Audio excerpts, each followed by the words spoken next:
शौचालय की शापित चुड़ैल, एक हॉरर कॉमेडी। क्या आपने कभी सुना है कि एक शौचालय में चुड़ैल का वास हो सकता है? गांव बड़कापुरवा की खुशबू और उसके दोस्तों की इस रोमांचक और मजेदार कहानी में जानिए कैसे उन्होंने शौचालय में रहने वाली चुड़ैल के रहस्य को सुलझाया। ये कहानी डर और हंसी का अनोखा मिश्रण है जो आपको अंत तक बांधे रखेगी। गांव बड़कापुरवा में एक पुराना शौचालय था जहां रात के समय अजीब घटनाएं होती थीं। गांव वाले कहते थे कि अगर कोई बिना पानी लिए टॉयलेट गया तो चुड़ैल प्रकट होकर उसे डांटती थी, तूने पानी लाया या नहीं। गांव के कई लोगों ने इस चुड़ैल को देखा था, लेकिन कोई उसके पास जाने की हिम्मत नहीं करता था। खुशबू, गांव का सबसे शरारती और निडर लड़की, इन सब बातों को मजाक समझती थी। वह अपने दोस्तों के सामने दावा करती है कि वह अकेले उस शौचालय में जाकर चुड़ैल को चुनौती देगी। खुशबू अपने काजल के साथ रात के 12 बजे शौचालय पहुंचती है। दरवाजे के अंदर से किसी के बोलने की आवाज आती है, अरे फिर से नल सूखा पड़ा है।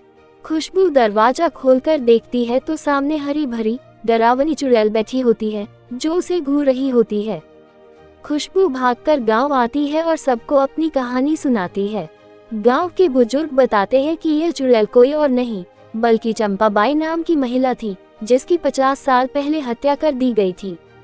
खुशबू और उसके दोस्त काजल एक पुरानी हवेली में जाते हैं जहां उन्हें चंपाबाई की एक पुरानी डायरी मिलती है। इसमें लिखा होता है, मुझे इस दुनिया से मुक्त होने के लिए बदला लेना होगा। क्या ये सिर्फ टॉयलेट का मामला था या इसके पीछे कोई बड़ा रहस्य छिपा था? अब शौचालय के अलावा गांव के कुएं, मंदिर और तालाब में भी अजीब घटनाएं होने लगती हैं। चुड़ैल अब सिर्फ डराने के लिए नहीं बल्कि बदला लेने के लिए प्रकट हो रही थी। खुशबू गांव के प्रसिद्ध तांत्रिक बाबा गोलगप्पा से मिलती है।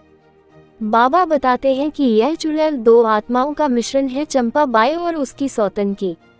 जब तक इनकी लड़ाई खत्म नहीं होती चुड़ैल मुक्त नहीं होगी। खुशबू और उसके काजल दोस्त फिर से शौचालय जाती हैं और वहां पर भूत पकड़ने का प्लान बनाते हैं। जैसे ही चुड़ैल प्रकट होती है खुशबू उससे पूछती है, तेरा बदला क्या है? क्या तू कभी मुक्त होगी? चुड़ैल पहली बार गुस्से में नहीं बल्कि दुखी होकर रोने लगती है। तांत्रिक बाबा अपनी तंत्र विद्या से चंपाबाई और उसकी सौतन की आत्माओं को बुलाते हैं।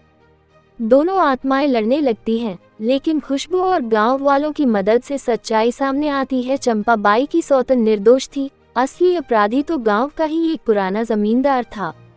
जमींदार जिसने चंपाबाई को मारा था अब खुद एक आत्मा बन चुका था और पूरे गांव पर काला जादू कर रहा था। खुशबू और बाबा गोलगप्पा शमशान भूमि में जाकर जमींदार के भूत से लड़ते हैं।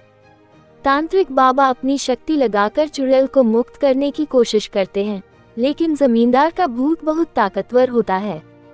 तभी खुशबू एक चाल चलती है, वह शौचालय के अंदर पवित्र जल छिड़कती है जिससे चुड़ैल को शक्ति मिलती है और वह खुद जमींदार के भूत को भगा देती है। अब गांव में शांति आ जाती है।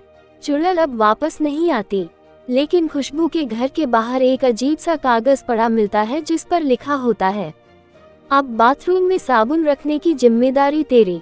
क्या सच में चुड़ैल मुक्त हो चुकी थी या ये किसी और नई परेशानी की दस्तक थी? निष्कर्ष, कहानी से सीख। पहला डर हमेशा बुरी चीज नहीं होती, कभी कभी यह सच को उजागर करने में मदद करता है।